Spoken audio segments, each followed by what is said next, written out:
Hey guys, Kurt here of NK Garage, and we're back again today with another tool haul. Now today is going to be a little bit different than how we normally do it, because normally I go to the flea market and I pick out some premium stuff, we take a look, and you know, it's some nice stuff. Now today we've got two bins full of what looks like scrap metal or garbage or whatever you call it. But basically, one of my buddies, Elliot, he needed to clean up a little bit, so he offered me all this stuff for 50 bucks. And you're like, whoa, 50 bucks, you know, what for garbage? Well, there's actually some good stuff in here. I did peek. There's enough stuff in here I think we're gonna make out good on this one. But I'm gonna have to take a little bit of time, separate this out. Give me a minute to get this organized, and then we'll take a look and see if it's worth 50 bucks. All right, guys, I got everything sorted out here. I'm wearing gloves because, well, we had these oil pumpers and they were leaking and they got on a lot of the tools. It's a slimy mess. But let's show you guys what came out of this. I think it turned out pretty good. So I got a pile here. It's about 60 Craftsman USA sockets. We got a pile here, maybe 40 to 50 SK USA sockets. Then we got all these are all different brands, but reputable brands. We did get one Snap-on. This is a Snap-on impact socket. It was a nice find.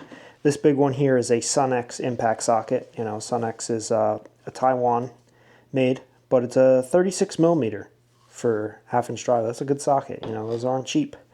A lot of good brands in here. A lot of older brands. There was some Mustang stuff. I think got one of them up here. Little Mustang 1/4" drive.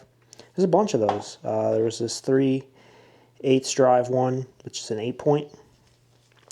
Pretty cool. And then I got this 7-piece set of Master Mechanic USA 1/2" drive 12-point deep SAE sockets. Got some wrenches. Got a pile here of Craftsman. Random assortment of ignition, couple combination, couple double open. 1/4" is probably the nicest condition one in there and probably the most important for me. Those are hard to find. SK tools and one Lectroid. Got a nice little assortment of those. This big pile here includes 9 Fuller wrenches. Those are Japanese made, sold by Sears. And one Companion, also is a Sears lower tier brand. Got a Honda Motors and a Toyota motor, double open wrenches. And then just various brands. Indestro, Thorson. We got a Plum with the Pebble logo here. Herbrand, Armstrong. This one's a Master Mechanic made by Eastco. Williams, and a Billings. So we got the oil cans over here, the ones that leaked. I took all the oil out of them so they wouldn't leak anymore, but at least they were protected. These two on the end are Plews, so they're the Plews Oiler. These are out of Indianapolis, Minnesota. Nice oilers. This one doesn't have a brand on it. It's the one where you just pump the bottom. This one, again, I don't think it's branded. It's got a copper-coated bottom. And then we have the Eagle. I love these, the number 33F all-purpose pump oiler. Got two big guys here. This is a Mac, probably an alignment adjustment tool. Long box end wrench, 15/16. And then this one is a Snap-on. I believe this is an alignment wrench or camber wrench, something like that. Older Snap-on underline logo there. The WA171D, I think. And then we got some stuff on the bottom row. We got 2 speed cranks. This one here is an SK. Got the diamond logo there. And then we got a Snap-on underline F-4-L, both 3/8 drive. We have a Stanley USA made nail set. Got this little pair of like little tweezers. They were marked Radio Shack, so I just pulled that out. I thought that was cool. This is a Bridgeport USA made. I'm not sure if it's a scraper or a putty knife. It's pretty tough, but I think it's probably a putty knife. That could be cleaned up and reused. This is a Fluke little voltage checker. Haven't tested it yet. Got this old spoke shave. And I cleaned up the blade here. It's a Union Tool Co. New Britain, Connecticut, is at least what it says on the blade. Cast iron handle. not bad. Definitely old. Got a Crescent wrench, Crescent Jamestown, definitely in need of cleanup. This is an old Craftsman chisel. That's one that definitely needs a cleanup. This is a basin wrench. Looking to see if it's got a brand on it. Hard to read. Definitely Andy or Andri wrench. 91N. I got a patent number here. You guys let me know what you think about that. Rigid internal tubing cutter. I gotta say, I don't know anything about these. I've never used one. I'm not sure if this is complete. There's the cutter right there. But yeah, I don't know how to use it. And I'm not really sure if it's all there. Got some screwdrivers, kind of grimy ones, but I pulled them out anyways. This is a Vaco nut driver. We have a Proto little flat blade. This one here, I got a broken tip, but it could be reprofiled. This is a Fuller Craftsman nut driver. Vulcan Tools USA, Phillips. Fuller Canada, Robertson. This one is either a Sears or a Fuller, maybe a companion. We're going to clean that up in a second and take a look. And then this one, I believe, is another Fuller.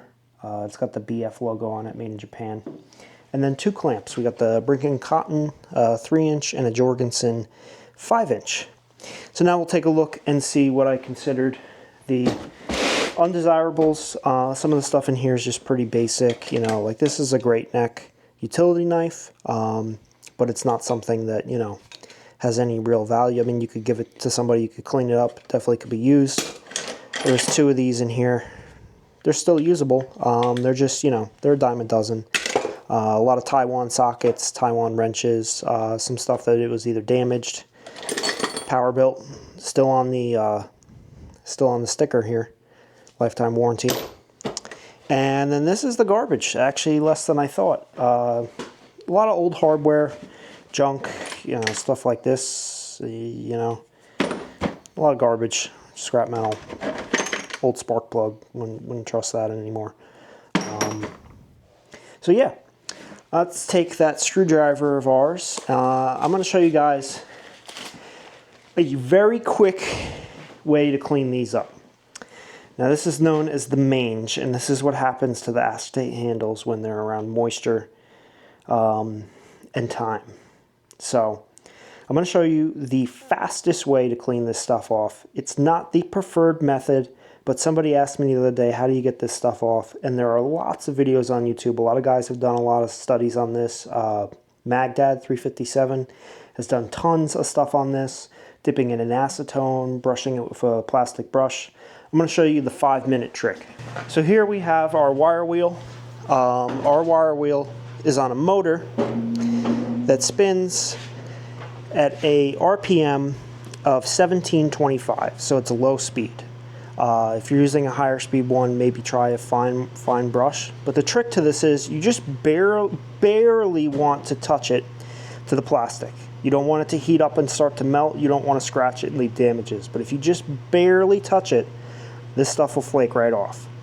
You're probably going to want to wear a mask. I definitely recommend it. So let's go.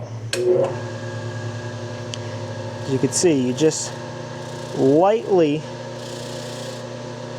touch it, just a little at a time, and that stuff will flake right off. You see that? And if you do get any light scratches, which it probably is doing, but they're not deep, you can just polish it out later with some Plastex. And this is what I do to do them quickly.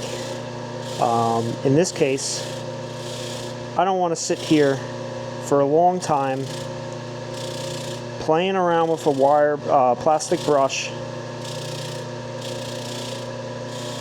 because sometimes this stuff can be tricky. This screwdriver's already old and used, and it's probably got some scratches on it, so I'm willing to risk it for the shortcut.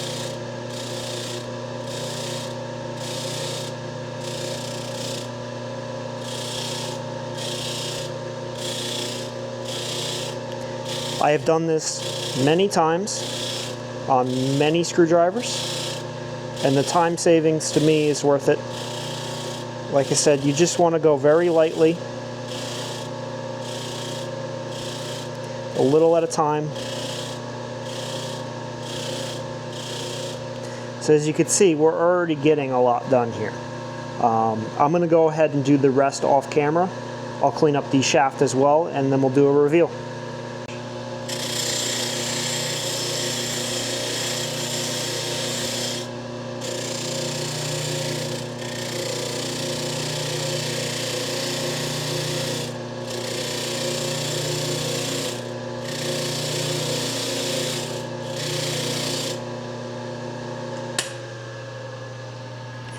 All right, look at that.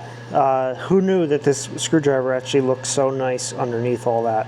You got a little bit of scratches here. That's not for me. You could tell that's not a machine mark. That's definitely something else going on there.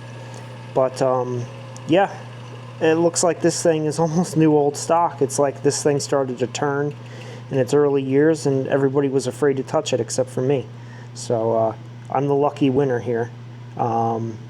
I still got a little bit of detailed work to go and do in there, but I want to do that very carefully. But everything else is looking pretty sweet.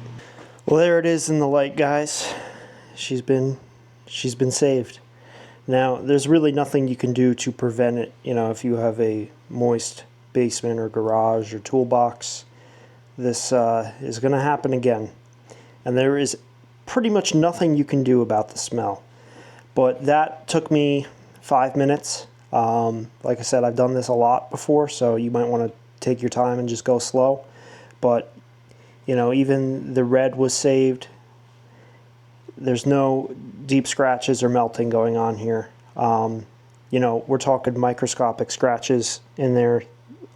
All stuff that is not visible even to me from a foot away, and could be handled with some plastic polish. So that's the quick and easy method. It won't come out that nice for some of the, like you could tell this guy's been heavily used.